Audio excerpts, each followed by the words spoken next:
Salam hormatly watandaşlar. Batmy wagtda Türkmenistanyna prezident saýlawlary geçirilmeli. Şol saýlawlara görülen taýýarlyklar barady, ýa kandidatlar barady, gurrun etmeden ogul ilkinji nowbatda Türkmenistanyna soňky 10 ýylyň dowamyna geçirilen saýlawlar barady we şol saýlawlaryň başlangyjy barady, gurrun etse has bähbitli boljak we düşnükli boljak ýa-da gowuny jaý boljak. Gelin gurrunu 2006-njy ýylyň 21-nji dekabryndan alyp başlaýan şo gün hemmemizin bilşimi diýäli öňkü prezident Sapar Murat Niýazow aradan çykypdy. Türkmenistanyň kanuna laýyklykdy. Egerde hereket edýän prezident aradan çykan ýagdaýynda prezidentin wezipesini şol gün, şol wagtda Türkmenistanyň parlamentiniň başlygynyň wezipesini ýerine ýetirýän adam 3 aýyň dowamyna prezidentlik wezipesini öz boýuna alyp ýurtda täze prezident saýlawlaryny eglan etmeli. Bilşimi diýäli 2006-njy ýylyň dekabr aýynda Türkmenistanyň parlamentiniň başlygy Öwedgeli Ataýevdi.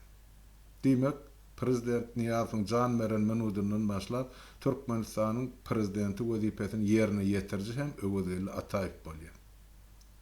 Türkmenistanyň prezident barada kanuny laýyklykda Türkmenistanyň prezidenti el degirilmesidir we onu hiç kim öz wezipesinden bir kanun ýolları bilen aýyrmaga ýa-da çetleşdirmäge haky ýa-da hukugy ýokdur diýip aýdylar.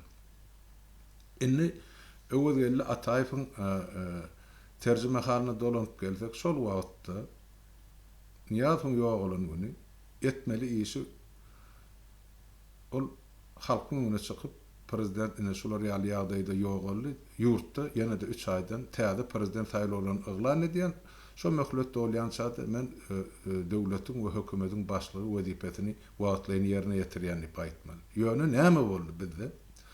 Öwedgeli Ataýew halk bilen görleşmäge ýa parlamentiň tribunasyndan ýagdaýlar eglan etmäge ýol berilmedi. Ol adam bir gecede tutsak edildi. Kimler tarapyndan? Berdimuhammedow we onuň ýoldaşlary ýa-da ýararlar tarapyndan. Bu näme aňlady? Diýmek, Türkmenistanyna köşk agdarylşygy bolup geçdi şo gece.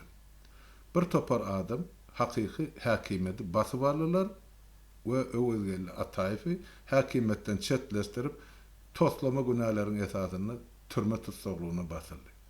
Ine şunu ilkinji nowbatda biziň hemmemiz bilmek gerek.